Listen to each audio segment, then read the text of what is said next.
आज आपल्याला करायची आहे शेपूची भाजी। शेपू चांगली धुवून स्वच्छ कापून घेतली, चिरून घेतली। ही मिरचीचे तुकडे मोठे ठेवले आहेत कारण भाजी बारीक आणि ते तुकडे दाताखाली येऊ नये म्हणून। ही लसूण ठेचून घेतली आहे, मुगाची डाळ, कांदा बारीक चिरून घेतला आणि हे खोबरं। आता आपण भाजी बनवूया।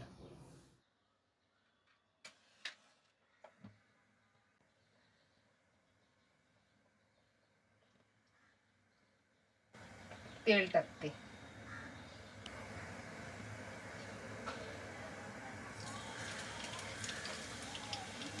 लसूण टाकते। लसूण पहिली टाकते, नंतर मिरची टाकते,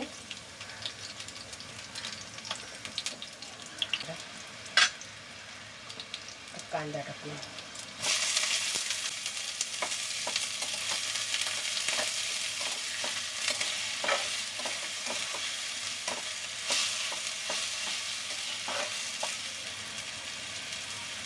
हळद टाकते कांदा भाजतानाच, म्हणजे जरा चांगली लागते ती।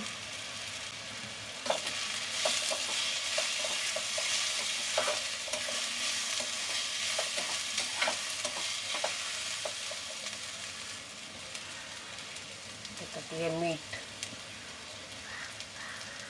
भिजवलेली डाळ आहे मुगाची,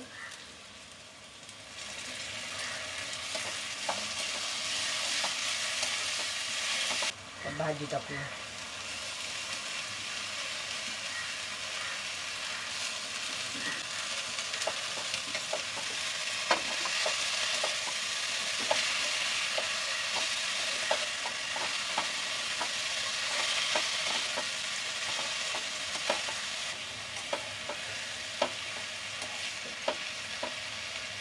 आता 5-7 मिनिटात होईल। डाळ पण भिजलेली आहे, झाकून ठेवते थोडं।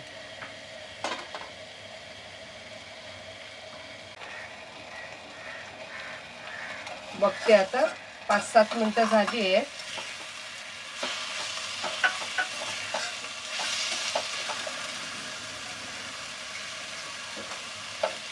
थोडी डाळ दडदडीत असायला हवी, एकदम मऊ झाली की जरा बरी नाही टेस्ट वाटत। आता खोबरं टाकते,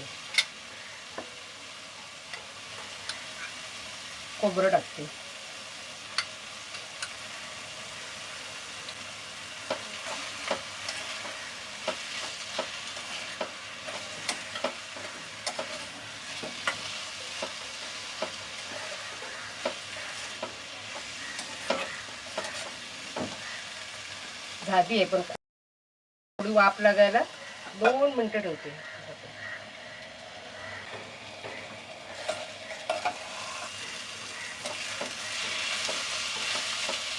झाली बघा, वा छान झाली।